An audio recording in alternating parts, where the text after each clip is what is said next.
my presentation is very short. I think we're just sharing our ZAMREN experience when we are deploying our cloud infrastructure.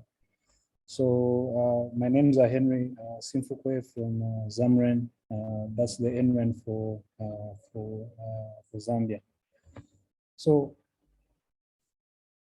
my outline is basically in 3 slides. Why we operate an OpenStack cloud, the current status and the lessons that we learned, and some of the services that are running in our cloud platform. So we went for OpenStack primarily because it's easier to scale. Number 2 is because it is easily we can easily operate our OpenStack through automation tools like Ansible. Then because also OpenStack is predominantly an open source cloud software, so we decided to venture into that because the costing of buying a cloud management software was of course removed, but of course we had to do a lot of reading, a lot of studying just to know how the various components of OpenStack work. Then also because of the various the big community that surrounds OpenStack, so we thought that we were comfortable enough for us to run into OpenStack. Before OpenStack, we used to run Proxmox. So we had a cluster of Proxmox servers. It is still running, but we are busy migrating VMs to our OpenStack instance. So one of the reasons that we have seen that we don't need to do anything for the client when we are running OpenStack. We just basically assign them the resources, and then they deploy their own VMs or instances in this case. So we operate an infrastructure as a service cloud, as an NREN. So currently we are sitting at 120 vCPUs, and which is 628 GB RAM, and also a 21 TB, which is this 21 TB is sitting in a safe cluster. So we provisioned our OpenStack using Gola Ansible, but then we also provisioned a safe cluster using safe ADM. I think before this, we used safe Ansible, but I think going by the way safe is now going, I think they are trying to promote a safe ADM more than safe Ansible. So we decided to go into the safe ADM way. This was easy for us. So basically, we've got three nodes for our safe cluster.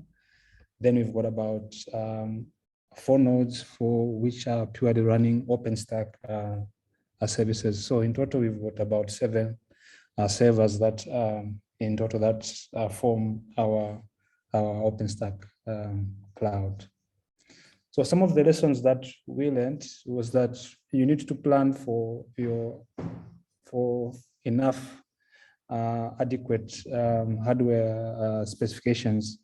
You don't want to buy servers that are low on RAM, then 6 months into running your cloud, your clients are asking for more resources. So this is one of the things that we learned, that we should actually plan adequately for more resources for our OpenStack. Because as it is now, I think we've been running it for over 2 years now. Our vCPUs are almost reaching 80% So now we are in the process of now starting to push for more infrastructure to be added to it.